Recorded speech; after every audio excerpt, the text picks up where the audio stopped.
আমরা এই মুহূর্তে আছি সোনারপুর রাজপুর পৌরসভার 5 নম্বর ওয়ার্ডে। এই ওয়ার্ডেরই রীতা দাসী, যিনি কীর্তন করে এবং বাড়ি বাড়ি ভিক্ষে করে একটি বৃদ্ধাশ্রম চালায়। না, বৃদ্ধাশ্রম বলবো না, ওনার কথায় সেবা আশ্রম।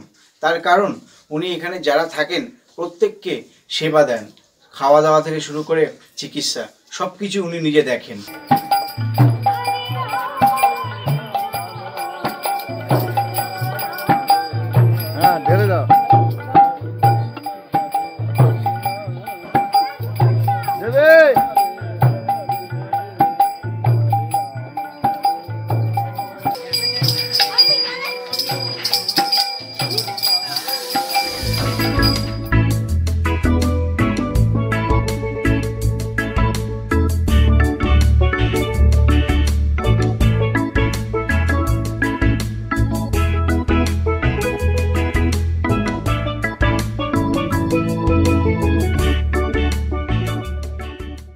আমরা কথা বলে নেব সেই রীতা দাসীর সঙ্গে, তিনি কেন এরকম চিন্তা ভাবনা নিলেন। আমি কীর্তন জগতে এসে গুরুর কৃপায় জানতে পারলাম যে আমার গৌর হরি তার মাকে বিশ্ববাসীর কাছে বড় করেছিলেন, তাই তিনি শচীনন্দন গৌর হরি। তাই আমার গৌর হরির শিক্ষায় আমি পেয়েছি যে আমার মাকে, আমার মায়েদেরকে ভালোবাসতে হবে। এখন টিভি খুললেই দেখা যায় যে অনেক সন্তান আছে তাদের মাকে বা বাবাকে রাস্তায় বসিয়ে দিয়ে চলে যাচ্ছে।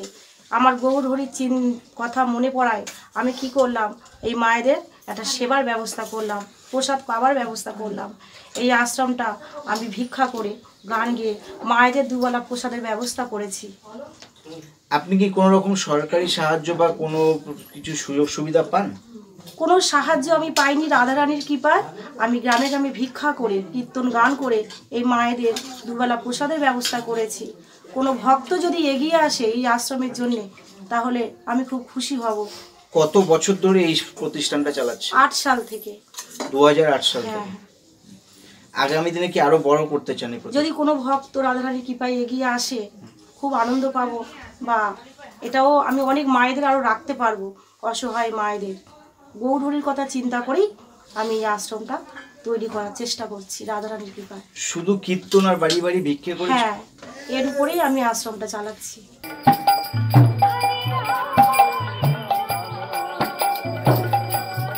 প্রসেনজিৎ ধর, চ্যানেল হিন্দুস্তান।